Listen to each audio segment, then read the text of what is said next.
Hello everyone. For those of you who have never been here before, my name is Ron. I'm a hobbyist game developer, and this channel is where I make devlogs, showing the progress I make. Last time, I just finished my short game called The Cold Climb.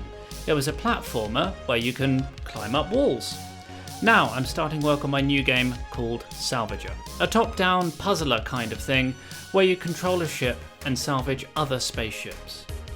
Some people might struggle when starting new projects. Some people may stare at the screen with their hands wandering over the new project button, wondering if what they're about to create will match up with the thing in their heads.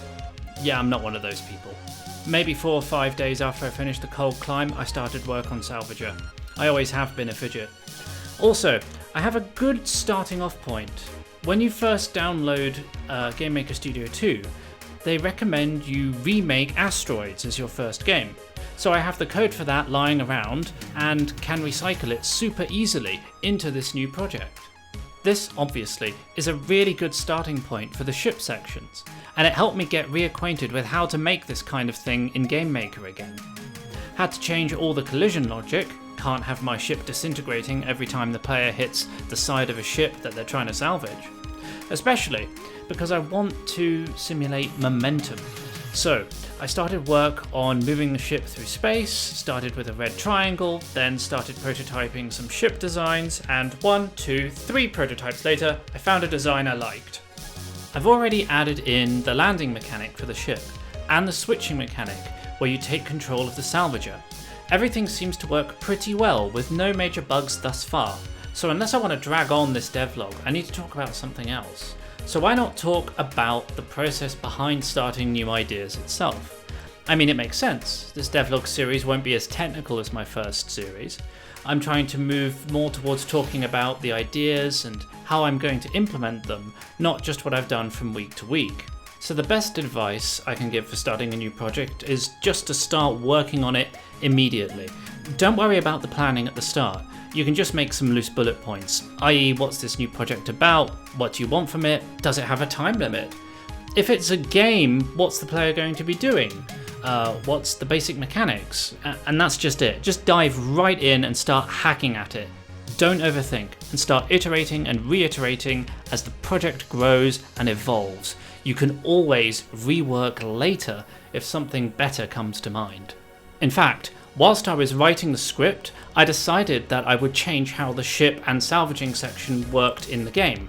The ship has doubled in size, and now, if the ship is stopped, you can push the E key and then take control of the player inside the ship.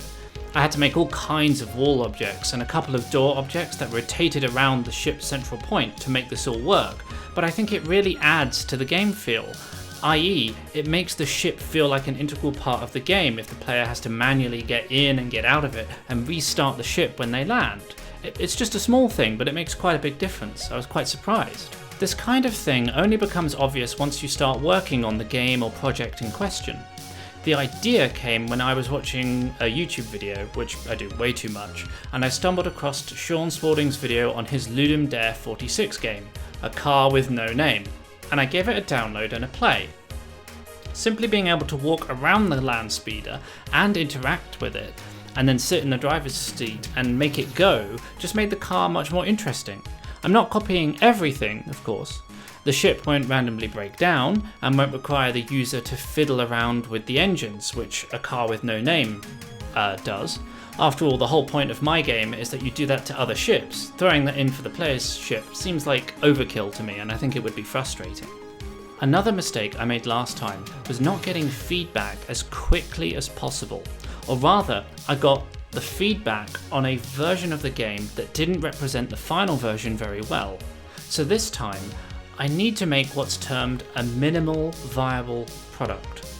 I need to make one level that has the basic features of what I want in this game, and then subject it to playtesting to make sure that it's enjoyable and respond to any one criticism this level has. When the first level is ready for testing, I'll announce it in a devlog.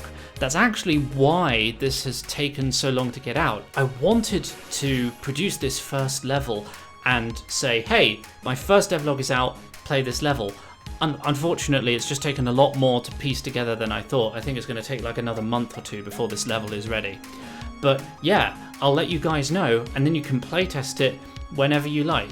That's all for now. See you in the next devlog, whenever that may be.